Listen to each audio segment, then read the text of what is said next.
ഇത്തവണയും പതിവ് പോലെ ഇന്ത്യക്കാരെ തിരിച്ചെത്തിച്ചത് കയ്യിലും കാലിലും വിലങ്ങിട്ട് തന്നെയാണ്. 10 ദിവസം മുമ്പെത്തിയ ആദ്യ വിമാനത്തിൽ ഇന്ത്യക്കാരെ കയ്യിലും കാലിലും വിലങ്ങിട്ട് കൊണ്ടുവന്നതിൽ കടുത്ത പ്രതിഷേധമുയർന്നിട്ടും ഇത്തവണയും അതുപോലെ തന്നെയായിരുന്നു. ഇവരെ ഇന്ത്യയിലെത്തിച്ചതിന് ശേഷമാണ് വിലങ്ങുകളും ചങ്ങലകളും അഴിച്ചു മാറ്റിയതെന്നാണ് റിപ്പോർട്ടുകൾ. ഈ വിമർശനം ഉയർന്നപ്പോൾ അതിനെ വിമർശിച്ചുകൊണ്ട് രംഗത്ത് വരുന്നവരുണ്ടായിരുന്നു, എന്നാൽ അതിനെ അനുകൂലിച്ചുകൊണ്ടും രംഗത്ത് വരുന്നവരുണ്ടായിരുന്നു.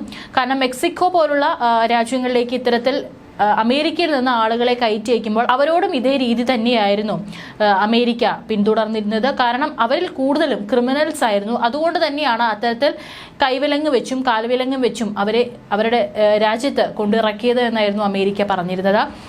ഇന്ത്യക്കാരെ ഇത്തരത്തിൽ വിലങ്ങണിയിച്ച് ബന്ധിച്ചു കൊണ്ടുവരുന്നതിനെതിരെ വലിയ വിമർശനമായിരുന്നു ഉയർന്നിരുന്നത്. വിഷയത്തിൽ കേന്ദ്ര സർക്കാരിനെതിരെ പ്രതിപക്ഷവും രംഗത്ത് വന്നിരുന്നു. പ്രധാനമന്ത്രി നരേന്ദ്രമോദിയുടെ അമേരിക്കൻ സന്ദർശന സമയത്താണ് ഇന്ത്യക്കാരുമായുള്ള വിമാനം അവിടെ നിന്ന് പുറപ്പെട്ടത്. അമേരിക്കൻ വ്യോമസേനയുടെ C-17 ഗ്ലോബ് മാസ്റ്റർ വിമാനത്തിലാണ് ഇന്ത്യക്കാരെ അമൃത്സർ വിമാനത്താവളത്തിൽ എത്തിച്ചത്. ഇന്ത്യക്കാരെ ബന്ധിച്ചു കൊണ്ടുവരുന്ന വിഷയം പാർലമെന്റിൽ ഉന്നയിക്കപ്പെട്ടിരുന്നു. ഇന്ത്യക്കാരെ കയ്യിൽ വിലങ്ങണിയിച്ച് എത്തിച്ചത് വലിയ ചർച്ചകൾക്കും വിമർശനങ്ങൾക്കും വഴി തുറന്നിരുന്നു.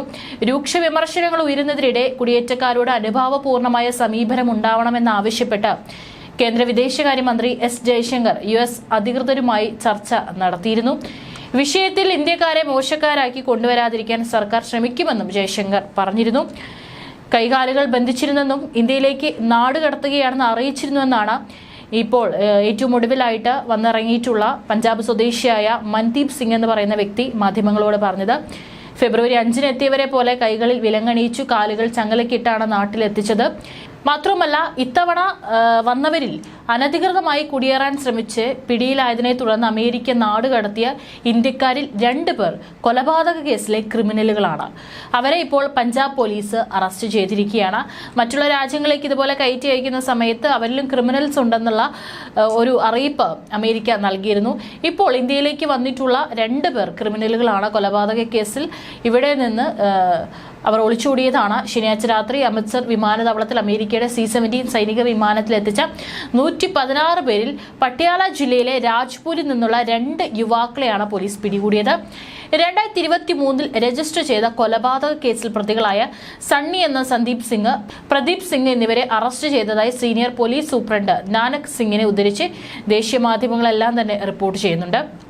രാജ്പുര പോലീസ് സ്റ്റേഷനിലെ SHOയുടെ നേതൃത്വത്തിലുള്ള സംഘം ശനിയാഴ്ച അമൃത്സർ വിമാനത്താവളത്തിലെത്തി പ്രതികളെ പിടികൂടുകയായിരുന്നു. നാടുകടത്തപ്പെട്ട് അമൃത്സറിലെത്തുന്ന ഇന്ത്യക്കാരിൽ കൊലപാതക കേസിൽ ഉൾപ്പെട്ടവരുണ്ടെന്ന് പോലീസിന് രഹസ്യ വിവരം ലഭിച്ചിരുന്നു. തുടർന്ന് കൃത്യമായ ജാഗ്രതയോടെ നടത്തിയ ഇടപെടലിൽ പ്രതികളെ കസ്റ്റഡിയിലെടുത്തു. ഇവർക്കെതിരെ നിയമ നടപടികളുമായി മുന്നോട്ട് പോകുമെന്ന് പോലീസ് വ്യക്തമാക്കി.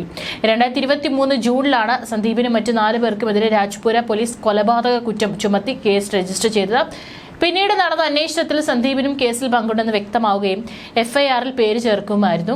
ശനിയാഴ്ച രാത്രി 11:40ഓടെയാണ് അമേരിക്കൻ വ്യോമസേനയുടെ C-17 ഗ്ലോബ് മാസ്റ്റർ വിമാനത്തിൽ ഇന്ത്യക്കാരെ അമൃത്സർ വിമാനത്താവളത്തിൽ എത്തിച്ചത്. കൈവിലങ്ങണിയിച്ചും കാലിൽ ചങ്ങല കൊണ്ട് ബന്ധിച്ചുമാണ് ഇത്തവണയും അനധികൃത കുടിയേറ്റക്കാരെ ഇന്ത്യയിൽ എത്തിച്ചതെന്നാണ് വിവരം. പഞ്ചാബ്, ഹരിയാന, ഗുജറാത്ത്, ഗോവ, UP, മഹാരാഷ്ട്ര, രാജസ്ഥാൻ, ഹിമാചൽ പ്രദേശ്, കാശ്മീർ എന്നീ സംസ്ഥാനങ്ങളിൽ നിന്നുള്ളവരായിരുന്നു വിമാനത്തിലുണ്ടായിരുന്നത്.